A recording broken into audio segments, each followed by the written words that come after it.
You know, in life, there are moments when you don't just answer back. You roar back. When someone challenges you, doubts you, or tries to push you down, you don't whine. You don't beg. You deliver a reply so strong, so unshakable, that it echoes across the world. And that's exactly what just happened. India didn't just speak. It sent a shockwave through the West with one statement, and the world is still feeling the tremors. When you face someone bigger, stronger, richer, or more powerful, most people's first instinct is to shrink. They think, how can I compete with that? How can I win against someone who seems to hold all the cards? But that's the mindset of defeat before the battle even begins. Standing tall against giants is not about denying their strength. It's about refusing to let their size determine your worth. It's about telling yourself, yes, they are big. Yes, they have influence. But I am here too, and I'm not backing down. The truth is, giants rely on fear. They win before they lift a finger, if they can convince you that you're too small to matter. The moment you decide not to bow, the dynamic shifts. You take away their greatest weapon, intimidation. Standing tall doesn't mean yelling, throwing a fit, or showing fake bravado. It means locking eyes, squaring your shoulders, and showing through your presence alone that you will not be moved. It's a quiet kind of strength, but it's louder than any shout.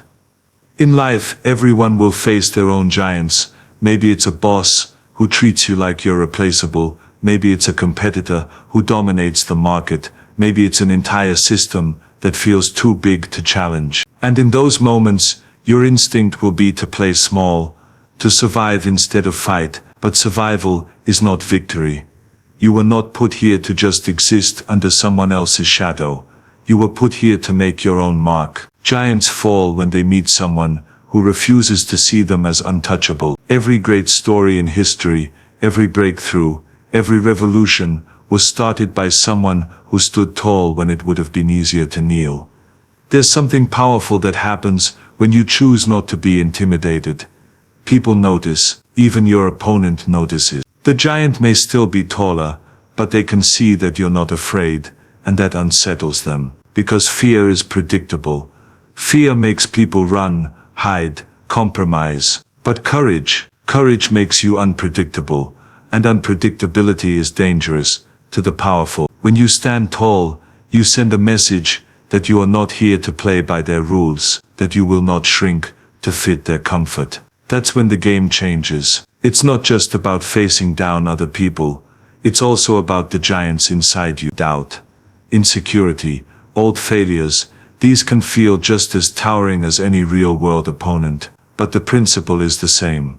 You meet them head-on. You don't hide from the voice that says you're not good enough. You stand up to it and answer back. You say, maybe I'm not perfect, but I'm not leaving this fight. Because the moment you stand tall, internally, your external battles become easier to win. The beauty of standing tall is that it grows you. Every time you face a giant and hold your ground, you become stronger, sharper, and more sure of yourself. The next giant looks a little smaller, and soon you realize that they were never as big as they seemed. Their size was inflated by your own fear. Once you remove that, they're just another opponent. And opponents can be beaten. The world doesn't need more people who run from giants. It needs more people who look them in the eye and take that first step forward. No matter how heavy their legs feel, no matter how loud their heartbeat is, no matter how impossible it looks from the outside. Confidence is the invisible armor that separates those who make history from those who watch it happen. When you walk into any arena, whether it's a meeting room, a stage, a battlefield, or a negotiation table, the first thing people notice isn't your resume, your achievements, or even your words. They notice your presence. They notice whether you carry yourself like someone who belongs there. Confidence isn't about pretending to be the smartest person in the room, or acting like you have all the answers. It's about the unshakable belief that no matter what's thrown at you, you can handle it. That belief radiates from you before you even speak, and it changes the way others respond. They may not agree with you, they may challenge you, but they can't ignore you. Confidence commands attention in a way that force or desperation never can. The thing about confidence is that it's contagious. When you have it, the people around you feel it. They trust you more. They want to follow you. It's the reason leaders can walk into chaos and bring order without shouting a single word. That steady, unflinching energy tells everyone we're going to be fine. And in moments of high stakes, that matters more than almost anything else. You can have all the facts and logic in the world, but if you deliver them with doubt in your tone, they lose their weight. On the other hand, a confident statement can shift the entire energy of a room, even if the other side walked in thinking they had the upper hand. The world often mistakes arrogance for confidence, but they are worlds apart. Arrogance is loud. It's about proving you're better than everyone else. Confidence is quieter, but infinitely stronger.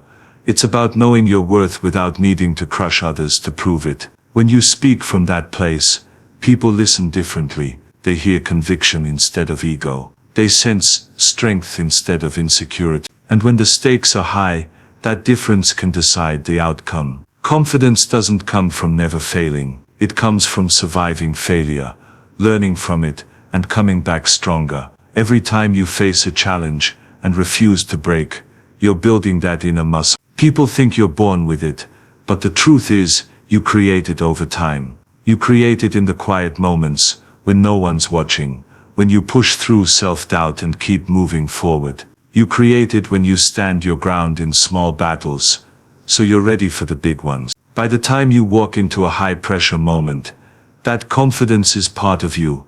It's not something you're faking, it's something you've earned. And here's the thing. Confidence makes your opponents adjust. When they expect you to be nervous, and they see you steady, calm, and composed, it forces them to rethink their strategy. It shifts the balance before the real fight even begins. They may have more resources, more experience, or more influence, but confidence makes them realize they're not dealing with someone who can be easily pushed around.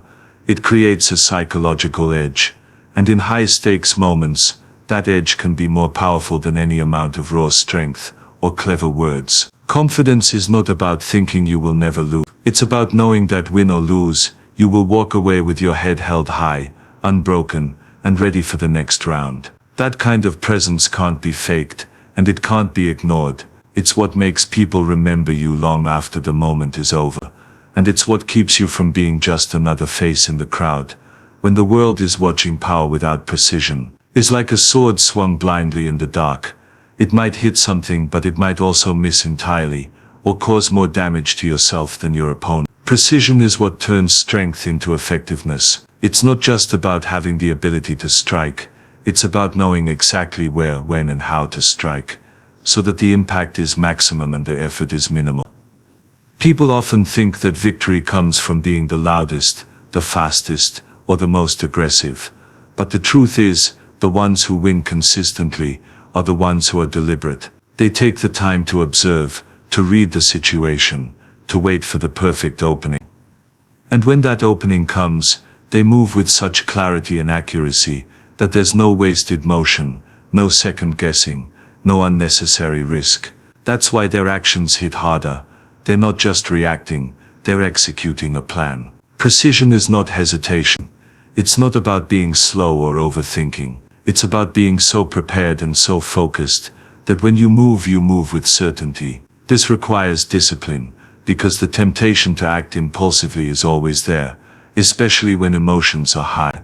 In moments of conflict, adrenaline pushes you to swing wildly, to make a point as fast as possible. But the danger in that is that you burn your energy without making a real dent.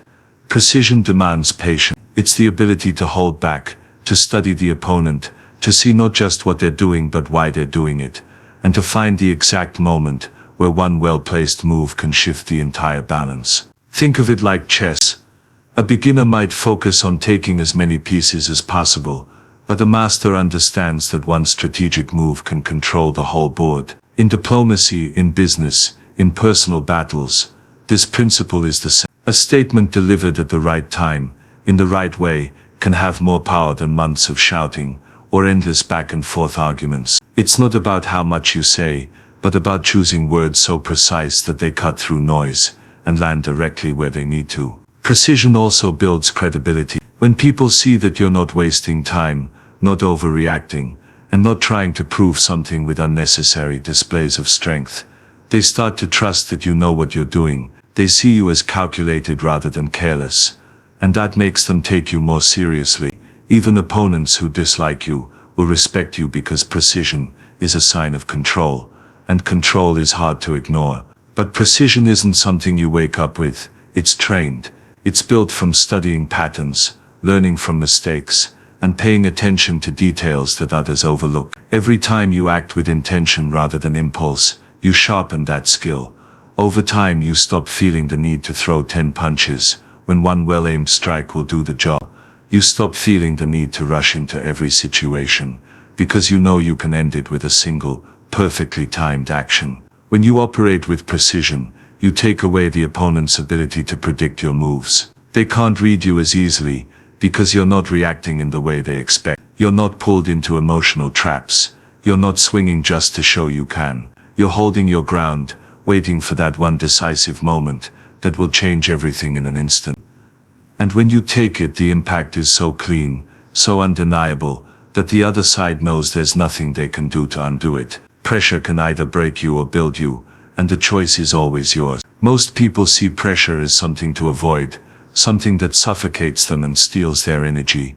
But the truth is, pressure is a forge. Just like heat and weight can turn raw metal into a blade, the challenges you face can shape you into something stronger and sharper than you ever imagined. The difference lies in whether you let the weight crush you, or you use it to make yourself unshakable. When you're under pressure, your instincts will scream at you to escape, to take the easy road, to retreat to safety. But every time you give in to that instinct, you rob yourself of the chance to grow. The people who rise to the top in any field are not the ones who had an easy path. They're the ones who faced the storms head on and found a way to keep moving even when the wind was against them. Pressure has a way of revealing who you really are. When everything is comfortable, it's easy to look composed, to seem confident, to pretend you're in control. But when the walls close in and the stakes get high, that's when the mask comes off. That's when your real character shows. Some people crumble under that weight because they've never trained themselves to handle it, but others rise. They feel the pressure, acknowledge it, and then channel it into action. They don't deny the difficulty, but they refuse to let it dictate their fate. Turning pressure into fuel starts with perspective. Instead of seeing it as a threat, you learn to see it as proof that you're in the arena, that you're playing a game worth winning. If you're feeling pressure, it means you're in a position where what you do matters. That alone is a privilege. It means you're not on the sidelines. You're in the fight. And once you understand that, you can flip the script. You stop asking, why is this happening to me? And start asking, how can I use this to get better? That shift changes everything. Pressure also forces you to adapt. It pushes you to find solutions you wouldn't have considered in easier times. It makes you resourceful, quick thinking, and creative, because when the heat is on, you can't rely on the same old habits. You have to level up, and every time you adapt successfully under pressure, you expand what you're capable of. Suddenly, situations that used to scare you feel manageable, and problems that once seemed impossible start to look like opportunities. There's another hidden gift in pressure. It strips away distractions. When you're under real pressure, you stop caring about the small, meaningless details. You focus only on what matters most, because you don't have the energy to waste on anything else. That clarity is powerful. It allows you to make cleaner decisions and take decisive action. And the more you practice working under that kind of clarity, the more efficient and deadly accurate you become in everything you do. It's true that pressure can feel like it's crushing you, but the more you face it, the more you realize it's actually shaping you. The weight you carry today will make you stronger tomorrow. If you keep pushing, every victory under pressure leaves a mark on you. A kind of inner armor that no one can see but everyone can feel when they're around you. That's why the people who have been through the fire are so different. They walk with a certain calm, a certain steadiness, because they know they've already survived worse. And when the next wave of pressure comes, they don't panic, they lean into it, knowing that it's not there to destroy them, but to refine them into something even greater than they were before. The most decisive victories are not the ones that drag on endlessly with arguments, counter-arguments, and constant back and forth. They are the ones where you deliver a single, undeniable blow that leaves no room for debate. In any confrontation, there comes a point when the smartest move is not to keep talking, but to end it in a way that removes all doubt.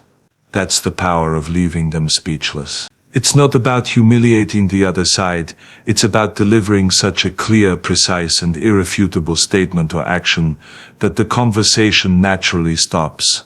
When you reach that point, the silence that follows is not empty, it's full of acknowledgement, even if it's unspoken. It's the kind of silence where your opponent realizes there's nothing left to add, because the truth has already been laid bare in a way that can't be challenged. Leaving someone speechless requires more than just clever words.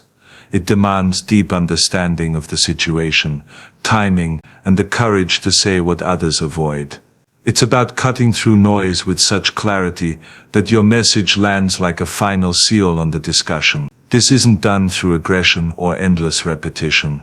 It's achieved by speaking from a place of conviction, with a calmness that makes your words carry more weight. People often think the loudest voice wins, but in reality, the voice that says the right thing at the right moment in the right way will always have the final word. In diplomacy, business, and even personal conflicts, there's a tendency to keep pushing, to keep proving a point, until the other side is visibly defeated. But real strength is knowing when to stop. The person who knows when to walk away after delivering their message is the one who holds the power, because they control the tempo of the interaction. They choose the moment to close the book on the exchange, and that choice alone commands respect. It says, "I've made my point. There's nothing more that needs to be said." Leaving them speechless isn't always about winning an argument, it's also about ending it before it spirals into chaos. When you hold back from unnecessary battles, you conserve your energy for moments that truly matter. You save your strongest words for when they will have the greatest impact. That way, when you do speak, people know to listen, because they understand you're not someone who wastes words. Every sentence you say carries weight because it's rare, deliberate, and delivered with purpose. This ability is built over time through observation and patience. You watch how people react, you learn what truly matters to them, and you pick the exact point where your statement will hit the deepest. It's not about being manipulative, it's about being effective, and when you finally deliver that statement, it doesn't come across as forced or theatrical. It feels natural, inevitable, and final. That's why it leaves people with nothing to respond to. Sometimes leaving them speechless means using fewer words. Sometimes it means taking a bold action instead. Either way, it's about creating a moment that stands on its own. A moment that doesn't require you to explain, defend, or repeat yourself. When you master this, you stop getting pulled into endless debates that go nowhere. You stop wasting time trying to convince those who are determined not to listen. Instead, you focus on creating those powerful moments where your message is so clear that it lingers long after the conversation ends, replaying in the other person's mind until they realize they have no choice but to acknowledge it. So let this be a lesson for all of us. Never underestimate the power of composure, strategy, and timing. Strength isn't just about muscle, it's about the mind, the will, and the refusal to bend. When the world watches you, wondering if you'll break, you stand there like a mountain. When the time comes, you answer not with desperation, but with a force so calm, so clear that it shakes the ground beneath their feet.